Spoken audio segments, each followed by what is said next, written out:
the news today, JTF warns of possible Hedikabu attacks, issues security advisory. On the foreign scene, Senegal Parliament Speaker quits after Prime Minister sacked. And of course, Iran-US downplay chances of immediate breakthrough in war talks. In sports, Gadola says living Manchester City is the right decision. Glad to have you join us this afternoon. I'm Oluwayemi Adelako. And of course, this is the news update at 12 on Dominion Television. President Bola Ahmed Tinubu has officially accepted the nomination of the All Progressives Congress as its candidate for the 2027 presidential election after securing over 10.9 million votes in what the party described as Nigeria's first nationwide direct presidential primary. The party said members voted across 8,809 wards nationwide, with final collation completed on Sunday at the Bola Ahmed Tinubu International Conference Center in Abuja over the supervision of former Senate President Ayim Pius Haim. Results from opposition-controlled state were presented by appointed APC leaders, while Siminalayi Fubara, who withdrew from the Rivers governorship primary, served as the presidential primary collation officer for the state. Meanwhile, former Minister of Power and the governorship aspirant of the All Progressives Congress, APC in Oyo State, Oloye Adebayo Adelabu, has expressed satisfaction with the conduct of the party's presidential primary election held across the country, describing it as peaceful and reflective of the will of party members. The exercise, which featured President Bola Ahmed Tinubu and Honorable Stanley Osifo, saw President Tinubu emerge as the APC presidential candidate for the 2027 general election after securing nearly 11 million votes in the nationwide primary.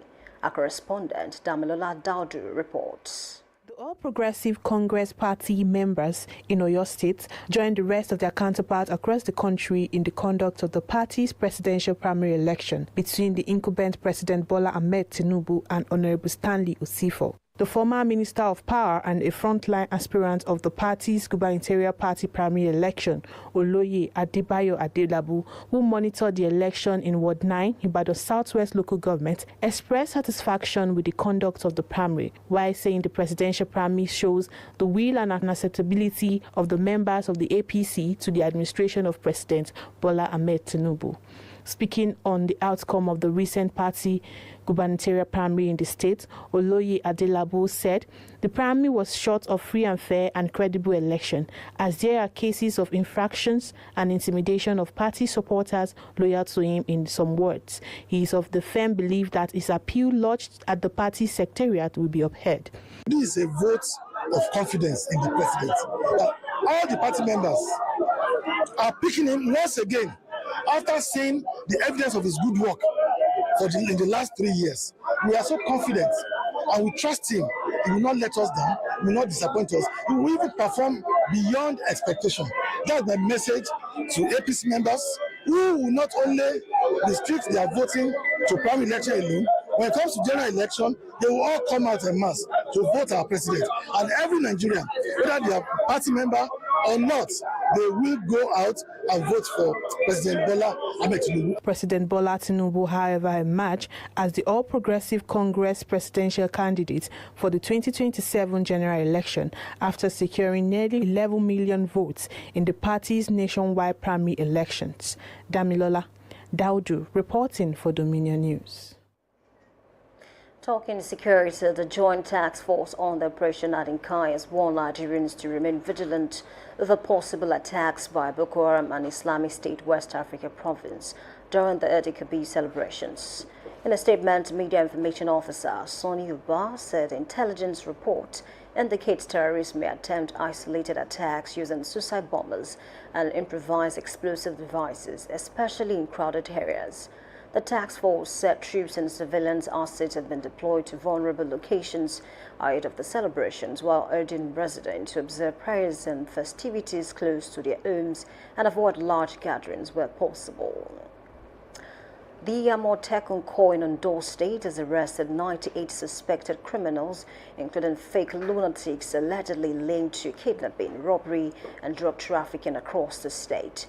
Amotekun Commander Adetunji Adeleye disclosed these while parading the suspect, noting that several arrests were made during anti-kidnapping operations in different parts of the state. He said the 60 suspects are currently facing prosecution, while 38 cases were resolved through alternative dispute mechanisms and 13 others remain under investigation. He added that operators recently rescued a kidnapped couple in Iluabu community without ransom, assuring residents that joint security operations have been intensified across forests and vulnerable areas in the state. Nigeria Center for Disease Control and Prevention has placed Nigeria on heightened Ebola alert following worsening outbreaks in the Democratic Republic of Congo and Uganda. NCDC Director General Ajide Idris said the risk of Ebola importation remains high due to international travel, porous borders and delayed symptom detection, although Nigeria has not recorded any confirmed case. Health authorities say surveillance and emergency response measures have been activated nationwide, with monitoring intensified at airports, border communities and hospitals, while rapid response teams and laboratories have been placed on standby to contain any possible outbreak. On the foreign scene, Senegal's Parliament Speaker El Malik Ndiaye has announced his resignation 2 days after the president dismissed the government. Ndiaye said his resignation was taken in the higher interest of the nation amid a growing power struggle involving former Prime Minister Ousmane Sonko, who alongside Faye had bring the ruling Pastef party to power in 2024. Parliament is expected to meet on Tuesday to consider Sonko's restatement as a lawmaker and elect a new speaker, although critics argue his return may be unconstitutional because he was never previously elected into Parliament. Yemen's military has launched fresh offensives in several border regions, including resource-rich areas near China, India and Thailand, 1 month after a new administration formally assumed power in the conflict-hit country. The renewed operations led by military chief Yemeno are aimed at reclaiming strategic trade routes and border strongholds from ethnic Arab groups. It also claimed it had regained control of Thalam town in Chin State and a key route. The latest offensives come after President Minoglan urged rebel groups to join peace talks, a proposal largely rejected by ethnic forces.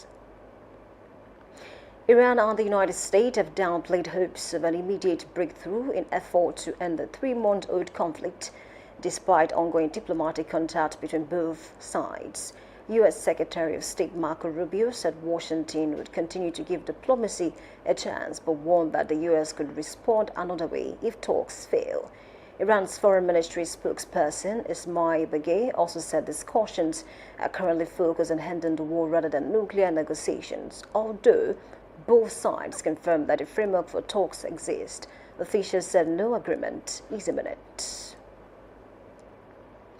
Talking sport, Manchester City manager Pep Guardiola says he made the right decision to leave the club at the end of the season after a trophy-laden spell at the Etihad Stadium. Guardiola said the time was right to hand over after transforming City into one of the most dominant teams in Premier League history and leading the club to its first UEFA Champions League title. The Spaniard, who joined City in 2016, oversaw 593 matches, recording 423 wins, 77 draws and 93 defeats. He described his decade at the club as carrying more memories than his previous spells with FC Barcelona and FC Bayern Munich. You can visit our website on www.dominion.org.ng to watch us live and interact with us. You can also follow us across our social media platforms: Facebook, Instagram, TikTok, YouTube, and LinkedIn at Dominion Broadcast and X at Dominion Cast. And that ends news at 12 on Dominion Television. I'm Oluwayemi Adelakun saying thank you for watching and good afternoon.